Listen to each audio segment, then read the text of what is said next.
Isang magandang araw mga kaibigan!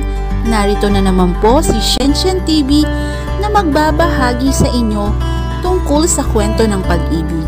Pero kung bago ka pa lamang sa aking YouTube channel, paki-like lang po ng ating video, paki-click na rin ang subscribe button at ganoon din ang bell icon para lagi kayong updated sa mga paparating ko pang mga uploads.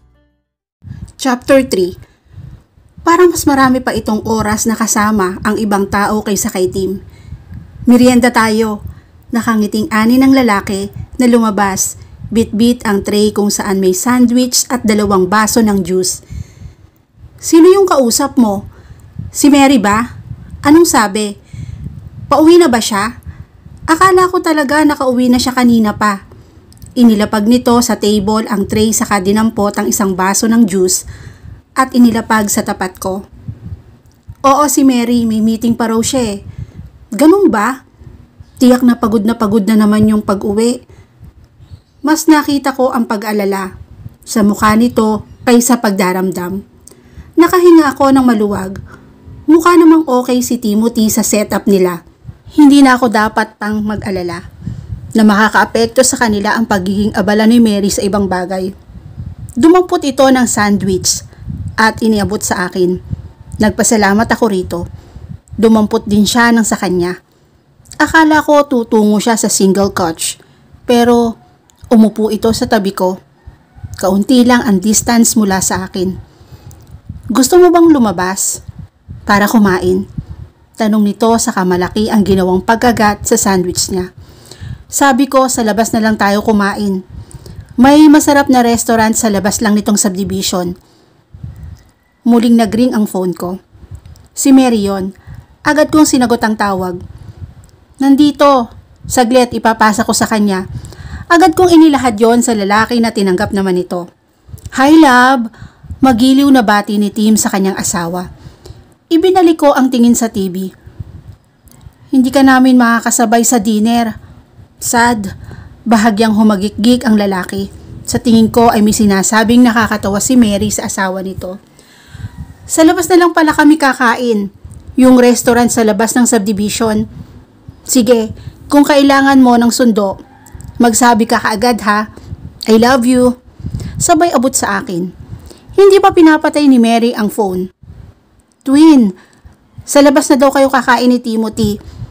Tiyak na kapag wala kang kasabay, talagang sa labas talaga kayo kakain at si Timothy talaga ang kasama mo sa pagdidinner.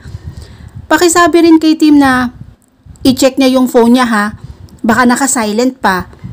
O sige, Tim, tignan mo raw ang phone mo, baka daw naka-silent. Lobat na. Naka-charge na sa room namin. Nalobat pala. Naka-charge pa raw. Oh, I get it. I need to hang up na ha. Sabihin mo tatawag na lang ako later. Samahan mo siyang mag-dinner ha. Bili nito bago ibinaba ang tawag. Napabuntong hininga ko. Sa labas na tayo kakain, 7 p.m. Tumango ako rito. Nagpa siyang abalahin ang atensyon sa pagkain ng sandwich at panonood ng TV. Nang matapos kami, ay si Tim pa rin ang nagligpit. Ako naman ay nagtungo sa silid gamit ang saklay saka kumuha ng pamalit. Nang makumpleto ang kailangan, ay maingat ang bawat hakbang na nagtungo sa banyo na nasa kusina. Saktong nakasalubong ko si Tim. Tim, hindi magandang tignan na tutulungan mo ko sa paliligo ko. Kaya ko na to. Tanggi ko rito. Kaya ko na please. Nakikiusap na ani ko. Napabuntong hininga na lamang ang lalaki saka hinayaan na akong makadaan. Pumasok ako sa banyo saka inilakang pinto. Umupo muna ako sa upuan. Saka iniisa-isang tanggalin ang kasuotan. Sa mga naging kilos ko, ay nakaramdam muli ako ng hilo. Kaya hindi talaga dapat nagkikikilos. Mariin akong pumikit. Hinintay na kumalma. Clau, are you okay? Siguro'y nakikiramdam ang lalaki sa labas ng pinto. Marahil ay nagtataka ito na wala pa akong ingay na nagagawa rito sa loob. Hindi agad ako nakasagot. Clau! Ayos lang ako! Sagot ko rito. I don't think so. Napadilat ako nang marinig ko ang pagsuksok ng susi sa pinto. "Tim!" Reklamo ko nang pumasok ang lalaki. "Nangako ako na aalagaan kita sa kapatid mo. Kapag may nangyaring masama sa'yo, tiyak na hindi ko alam ang sasabihin ko kay Meredith. Paliliguan kita." Nangingilabot ako sa sinabi nito. Hilo lang naman ang nararamdaman ko eh. Tapos yung palyado kong paa, hindi ko mailakad. Hindi na kailangan ng assistant nito. Ano bang tingin sa lalaki sa akin? Paslit? Sa tingin ba nito, hindi ako naaapektuhan sa pagiging malapit nito sa akin? Nakatalikod ako rito. Kuyom na kuyom ang kamao. Kinakalma ang sarili. Nang abuti ni Timothy ang shower head, ay bahagya pang dumikit sa likod ko ang katawan nito. No, masyado naman akong banal kung sasabihin kong katawan lang yon. Alam ko kung ano ang dumikit sa akin. Pagkalalaki nito, damang-dama ko na nakasuot ito ng boxer short. Ewan ko kung may suot itong brief. Napahugot ako ng malalim na buntong hininga. Para kasi akong kakapusi ng hangin at ang tanging paraan lamang para makahinga ng maayos ay huminga ng malalim. Nang buksan nito ang shower, ay tinanong pa ako nito kung ayos lang ang temperature ng tubig. Sakto lang sa akin ang malamig. Kailangan kong magising dahil iba ang nagiging takbo ng utak ko. Hawak lang nito ang shower. Nakatalikod ako rito.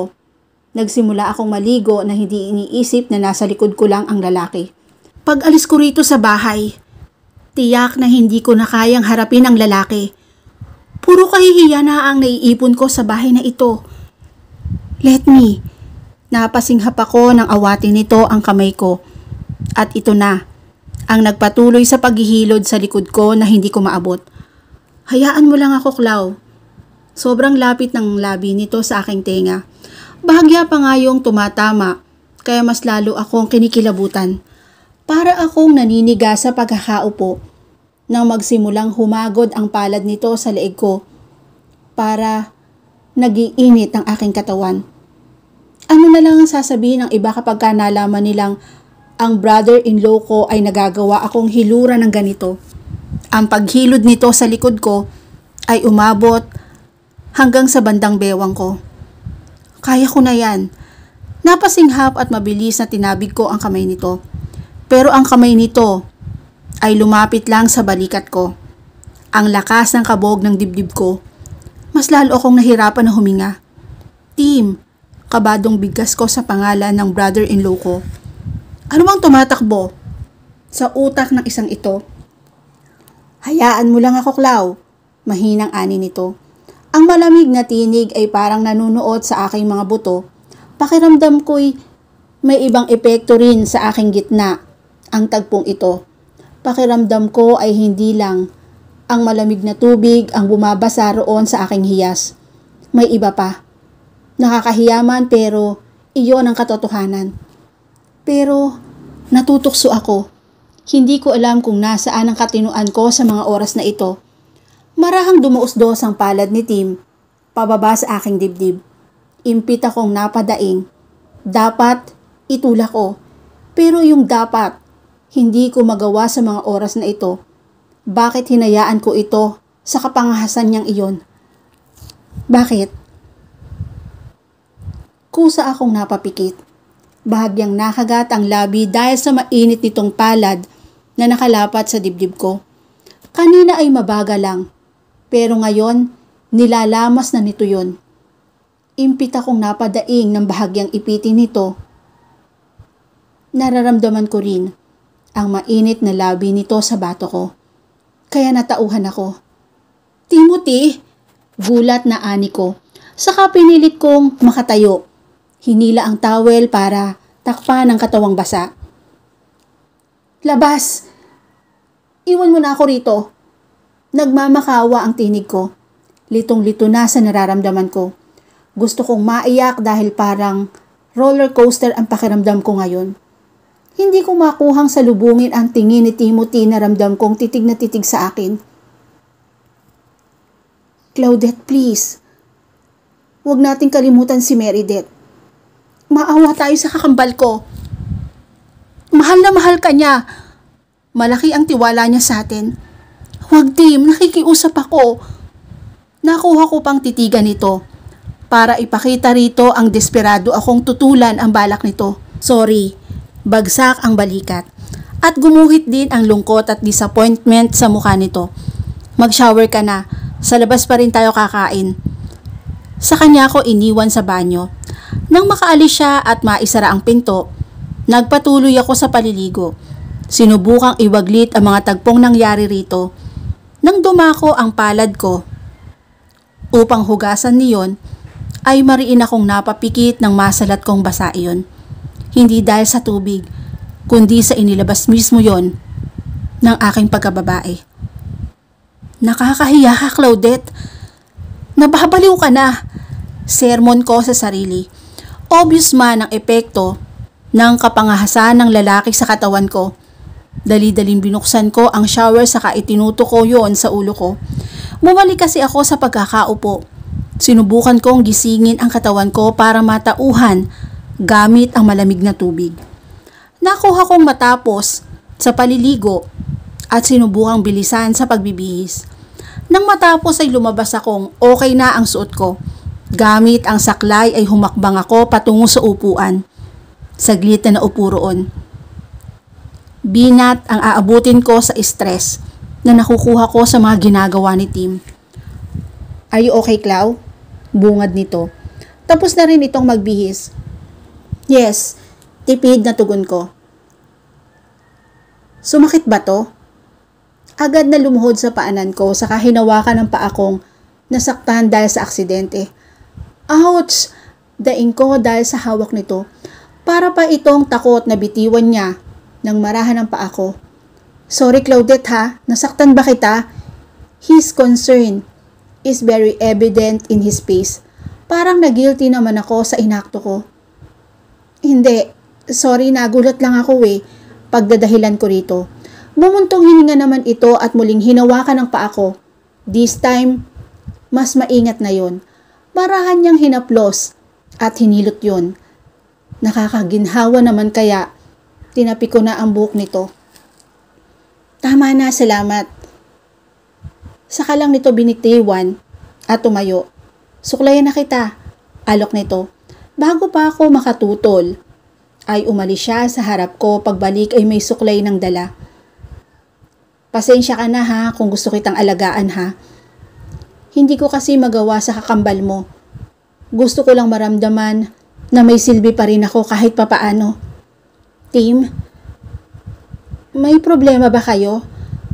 Baka kasi hindi ko lang napapansin. Baka masyado lang akong manhid. Ayos lang naman kami. Pero alam mo naman si Mary, strong and independent woman. Gusto kong alagaan pero kaya naman daw niya. Malungkot na ani nito. Ganun nga si Mary. Kapag kaya niya, hindi siya hihingi ng tulong sa iba. Pero mali pa rin na ilapit mo ang sarili mo sa iba dahil lang sa strong independent woman ng asawa mo. Hindi naman. Ipangako mo na hindi na yun mauulit, Timothy. Medyo striktong ani ko rito. Yes. Again. Yes. Buo na ang tinig na ani nito. Napangiti naman ako. Kalimutan na natin yon. Itatak natin sa ating isipan na hindi tayo gagawa ng dahilan para masaktan si Meredith. Siya ang top priority. Happiness niya ang isipin natin. Okay, para itong napipilitang sumagot. Again, utos ko rito. Okay. Napagod naman. Nang ready na kami para umalis ay inalalayan niya pa rin ako nang makarating sa kanyang sasakyan at pinagbuksan ng pinto. Siya rin ang nagsuot ng seatbelt ko kahit na kaya ko naman. Nang okay na ay dali-daling umikot ito para tunguhin ang driver's seat. Ngumiti pa ito sa akin. Bago ito binuhay ang makina. Tahimik lang kami. Awkward pa rin kasi. Nahihiya ako dahil sa nangyari. Naiinis ako sa sarili dahil halos muntik na akong makalimot. Kung hindi siguro lumapat ang labi nito sa bandang bato ko, baka hindi ako natauhan agad. Hindi rin nagtagal ang biyahe. Nakarating kami sa restaurant sa labas ng subdivision. May mangilan-ngilang customer, pero marami namang space. Iginiya ako ni Tim sa medyo secluded na pwesto. Pagkatapos kong makaupo ng maayos, pagkatapos niya akong alalayan, ay agad rin siyang naupo sa katapat ng pwesto ko, saka sumenya sa waiter. Habang nakikinig ako sa bawat bigkas nito nang o-orderin, ay napapatangu-tangu na lamang ako. Lahat kasi ay favorite ko. Alam mo bang favorite ko yung mga sinasabi mo? Tanong ko rito. Really? Wow! Same tayo pala. Ngumiti pa ito sa akin. What a coincidence. Iginala ko na lamang ang paningin ko. Tamang-tama. Tamang-tama na nagtama ang tingin namin ng isang ginang.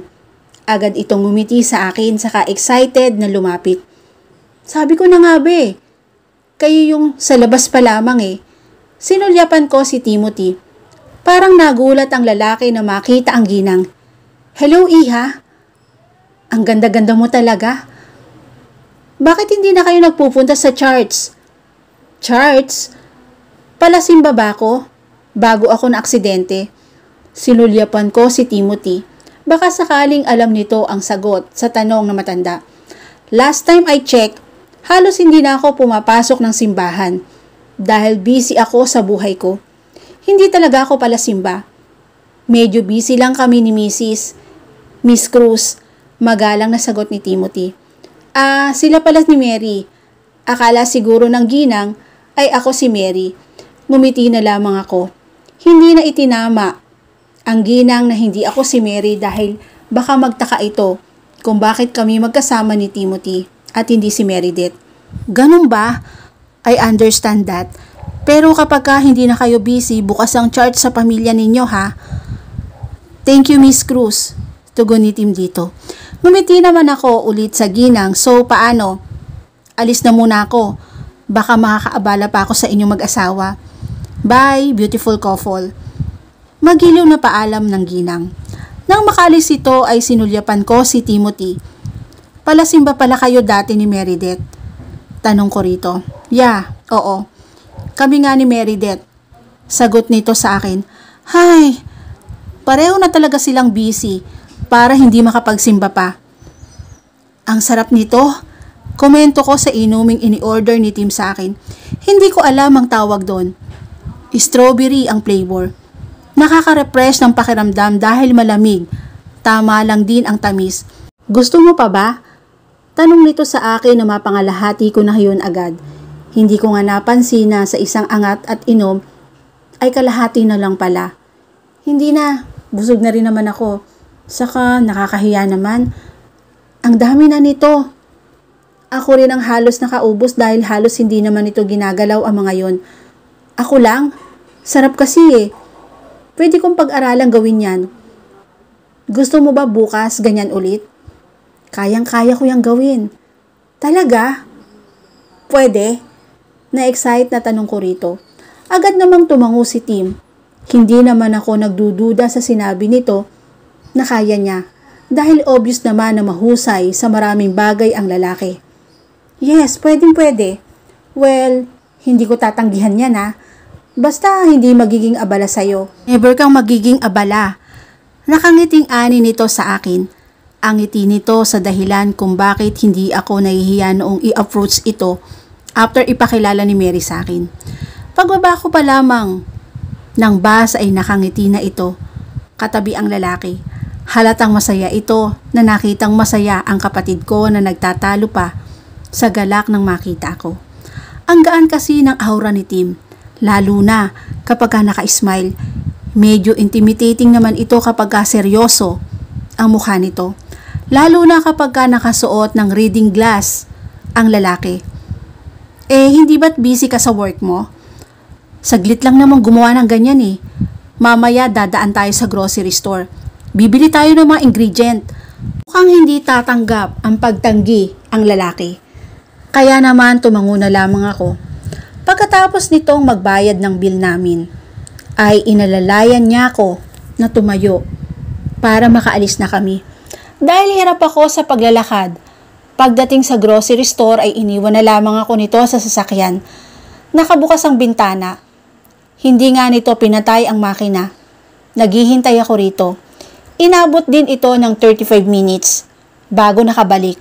Pagbalik nito, hindi lang ingredient ang daladala nito. Nakuha pa pala nitong maggrocery na mga kailangan sa bahay nila. At dito na po nagtatapos ang chapter 3 ng aking kwento. Muli po, maraming salamat po and God bless all.